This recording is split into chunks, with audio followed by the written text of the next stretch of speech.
Hello hello, j'espère que vous allez bien, je suis trop contente de vous retrouver aujourd'hui pour une nouvelle vidéo et pour un concept que je n'ai encore jamais fait sur ma chaîne et que je n'ai d'ailleurs jamais encore fait en général d'ailleurs. Mais je me lance le challenge de faire un ridathon de 24 heures. Le concept est simple, j'ai du coup 24 heures pour lire le plus de pages possible. Je suis trop contente de ce challenge, ça va me permettre de couper aussi, de me plonger dans mes lectures, de pas trop regarder mon téléphone, de pas trop regarder la télé. Ça permettra de faire une belle coupure. Je me suis mis l'objectif de lire 1000 pages en 24 heures. Je sais pas du tout si c'est réalisable parce que j'ai tendance à lire quand même assez lentement et je sais pas trop sur les 24 prochaines heures combien de temps je vais pouvoir dédier à la lecture, peut-être une dizaine d'heures, enfin je sais pas. Le but c'est vraiment que je m'y mette à fond et que je fasse que ça pendant les prochaines heures, à part manger et dormir bien sûr. Mais voilà, on verra bien comment ça se passe. Mais ça sera l'occasion du coup pour moi de vous partager mes lectures, donc les 4 livres que j'ai choisis. Ça se trouve, il n'y en aura que 2 que je vais vous présenter finalement, parce que j'aurais pas lu assez vite. Mais on verra bien. Je trouvais ça chouette. Ce petit concept, je vous partagerai aussi les endroits dans lesquels j'aime bien lire. Et le premier livre que j'ai choisi pour ce ridathon, c'est L'Auberge de Julia Chapman aux éditions Robert Laffont. C'est ma petite sœur qui m'a offert ce livre pour mes 30 ans. Regardez-moi cette couverture comme elle est jolie. Je sais pas si vous connaissez Julia Chapman, mais de cette autrice, j'ai lu toute cette série, donc Rendez-vous avec le crime, le mal, le mystère, le poison, le danger et la ruse. Je crois qu'ils sont classés dans l'ordre. Il y en a un que j'ai en double parce que la maison d'édition m'en avait envoyé un alors que je l'avais déjà acheté. Mais voilà, c'était une série que j'ai adorée, donc j'ai encore plus hâte de me plonger dans l'auberge. Je vais vous lire le résumé du coup. Branle-bas de combat dans la petite commune pyrénéenne de Fogas, l'auberge des Deux Vallées vient d'être rachetée par un couple d'Anglais. Les habitants vont-ils devoir troquer foie gras, garbure et cassoulet contre bœuf bouilli, fish and chips et infâme jelly? Suce à l'envahisseur, ni une ni deux, le maire, fou de rage, convoque d'urgence un conseil municipal, mais les querelles internes ne font que jeter de l'huile sur le feu. Français et Britanniques sauront-ils trouver un terrain d'entente à la table des négociations? Donc voilà, j'ai trop hâte de le commencer. Et je commence ce challenge, il est 16h45, on est le mardi 10 août, donc j'ai jusqu'à mercredi 11 août à 16h45 pour lire le plus de pages possible. C'est parti!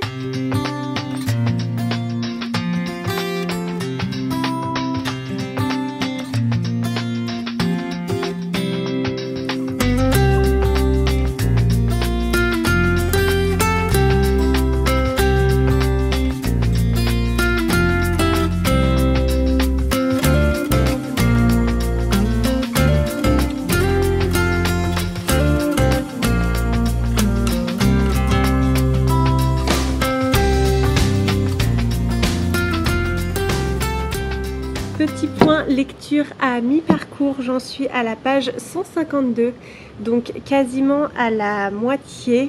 Il est un petit peu plus de 19 h et pour l'instant j'aime beaucoup ma lecture. Il y a toujours autant de personnages dans les livres de Julia Chapman. Ça m'avait déjà marqué dans les détectives du Yorkshire. Là j'en suis à la moitié du livre et j'ai pas encore identifié exactement qui, enfin tout le monde, quel était leur rôle, quel était leur poste, enfin voilà. Il y a toujours beaucoup de personnages et ils ont tous des noms assez classiques, donc c'est pas forcément facile de les repérer, mais sinon j'aime beaucoup l'ambiance un petit peu cosy qui se dégage de ce roman. J'aime bien toutes ces petites descriptions, enfin pour l'instant ça me plaît beaucoup.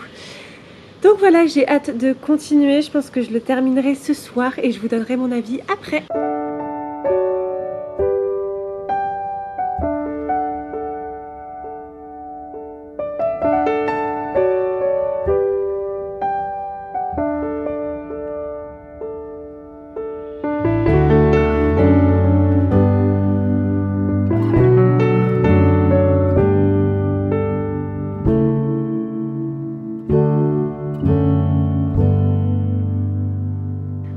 retrouve le lendemain matin au saut du lit.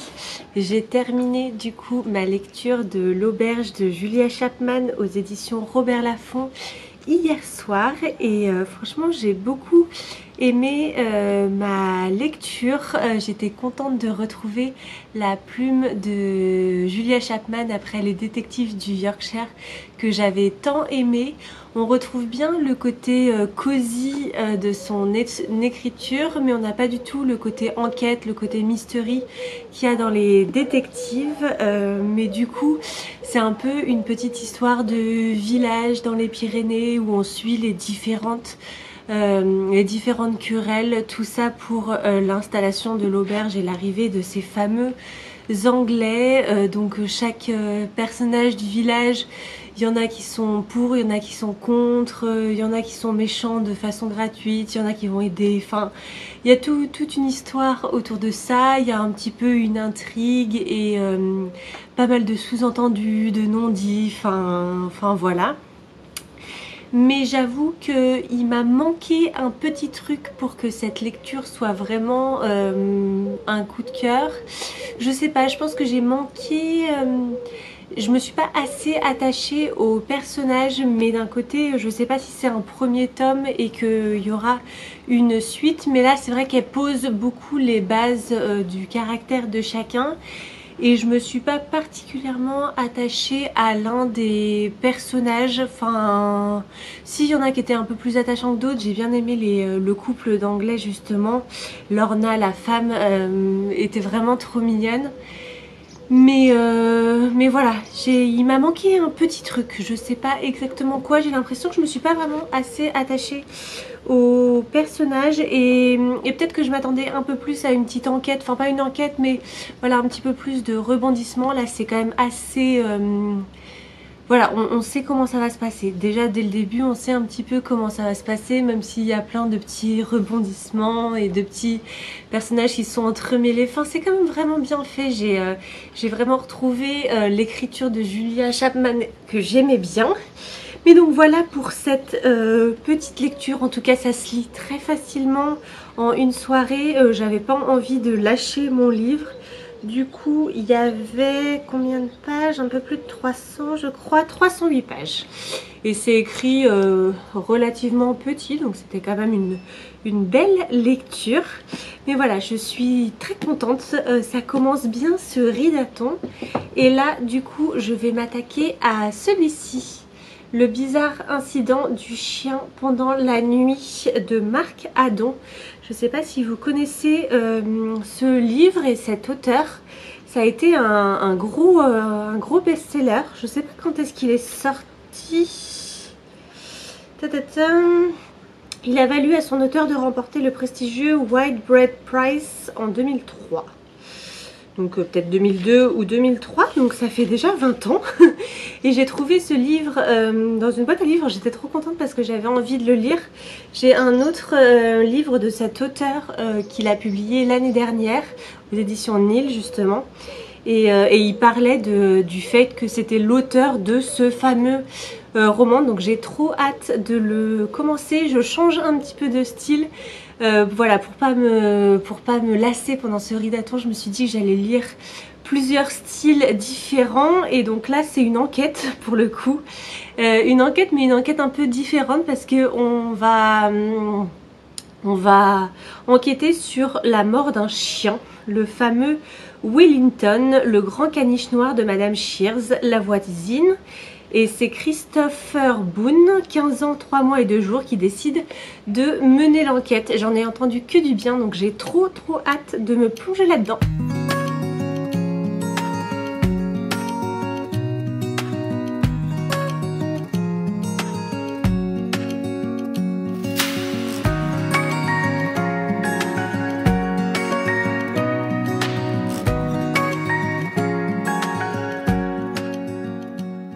Alerte coup de cœur, j'ai adoré ma lecture de Le bizarre incident du chien pendant la nuit de Marc Haddon. C'est vraiment addictif, je n'ai pas réussi à le lâcher. Du coup, il y a 342 pages. Et en fait, on va suivre l'enquête d'un jeune Christopher qui a 15 ans et qui est atteint d'autisme. Et en fait, j'ai adoré la façon dont l'auteur écrivait. C'est hyper dynamique, c'est très touchant, très émouvant. Christopher est ultra attachant parce que du coup, il a beaucoup de difficultés avec le monde extérieur. Il est très intelligent, il est passionné par la physique, par les mathématiques. D'ailleurs, il y a plein de petites images à l'intérieur du livre qui sont en référence avec ses passions. D'ailleurs, c'est rigolo. Tous les chapitres sont écrits en... C'est que des nombres premiers. Donc on se retrouve à finir au chapitre 233 pour 300 pages. Enfin voilà, j'ai adoré. Vraiment, j'ai pas envie de vous en dire trop parce que c'est vraiment un plaisir de plonger dans cette histoire. Il y a du suspense, on a envie de découvrir l'auteur, enfin avant Christopher. Enfin c'est vraiment trop bien. J'ai beaucoup aimé et du coup ça m'a donné envie de lire le second livre de Marc Adon dont je vous parlais. Je sais pas du tout si ce sera dans la même veine, mais voilà, j'ai trouvé que c'était vraiment très joli, très attachant, assez drôle aussi et insolite. Une super lecture que je ne peux que vous recommander et en plus ça se lit vraiment très rapidement parce que voilà, 300 pages en quelques heures c'est terminé. Je pense que j'aurais mis un peu moins de 4 heures à le lire. Mais voilà, gros coup de cœur. Et je vais continuer ce ridaton avec une bande dessinée, Les Culottés 2 de Pénélope Bagieux. Voilà, pour changer un petit peu des deux romans que je viens de lire. Et à l'intérieur, Pénélope Bagieux va dresser le portrait de plusieurs femmes qui n'ont pas écouté les codes et qui se sont permis de réaliser leurs rêves et de faire ce qu'elles avaient envie malgré un petit peu tous les diktats de la société.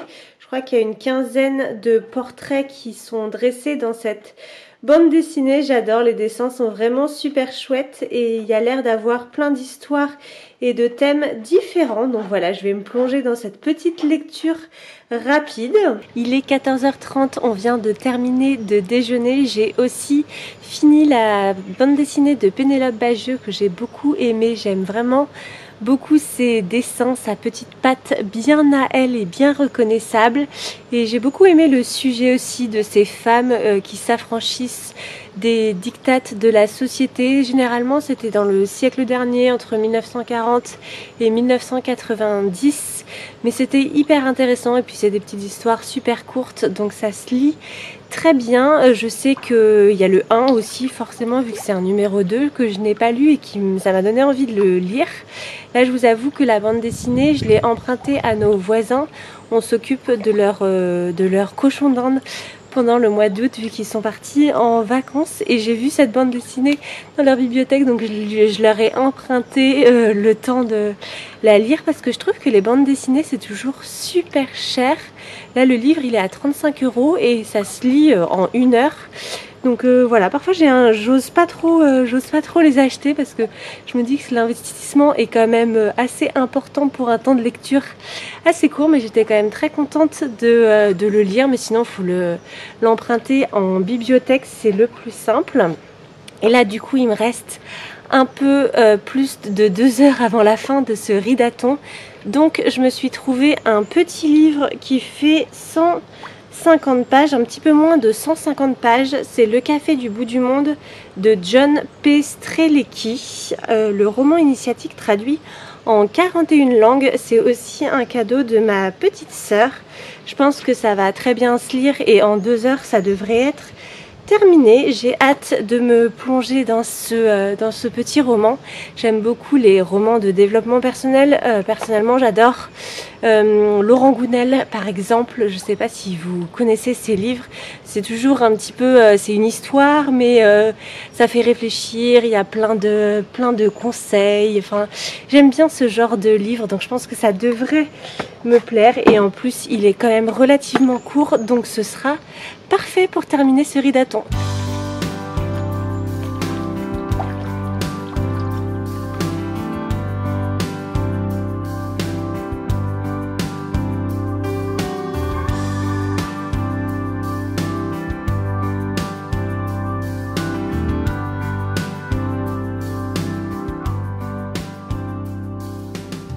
Et voilà, 16h44, mercredi 11 août, les 24 heures de ridaton sont terminées. Et il aura été, ma foi, assez productif parce que du coup j'aurais lu une bande dessinée et 3 romans.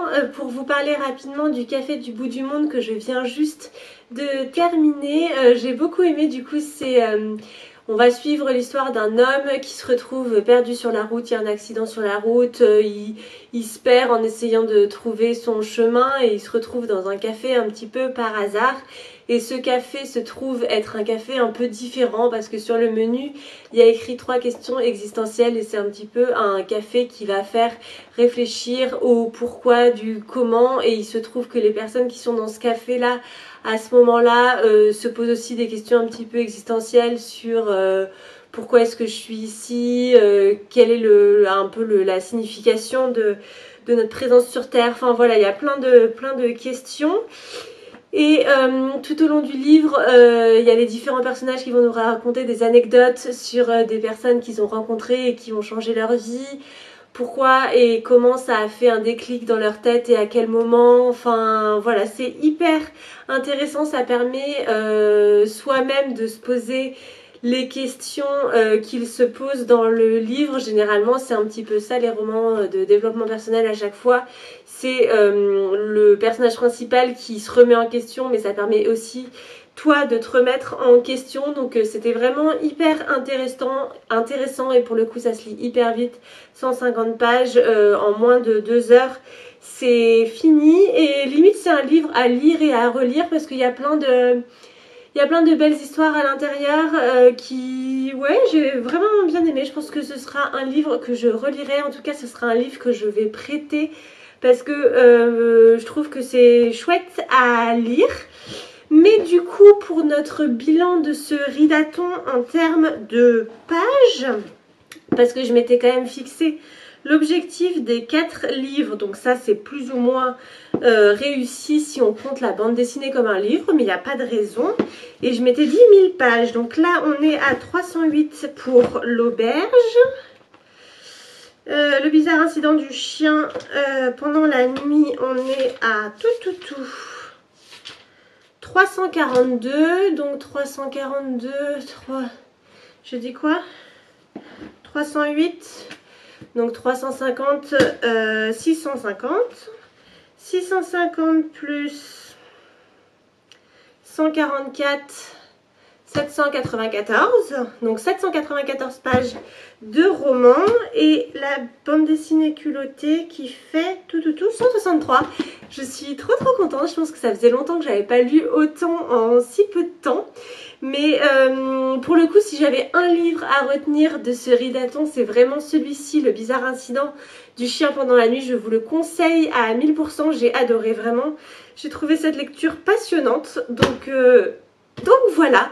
En tout cas, j'espère que cette petite vidéo vous aura plu, que ça vous aura donné éventuellement des idées pour vos prochaines lectures. Et n'hésitez pas à me dire si vous voulez que je recommence ce format-là, ce serait avec grand plaisir. Peut-être pendant mon congé maternité, je pourrais refaire un 24 heures ridaton, ça pourrait être très sympa. Mais voilà, je vous fais plein de gros bisous et je vous dis à dans 2 jours pour une prochaine vidéo. Bye bye!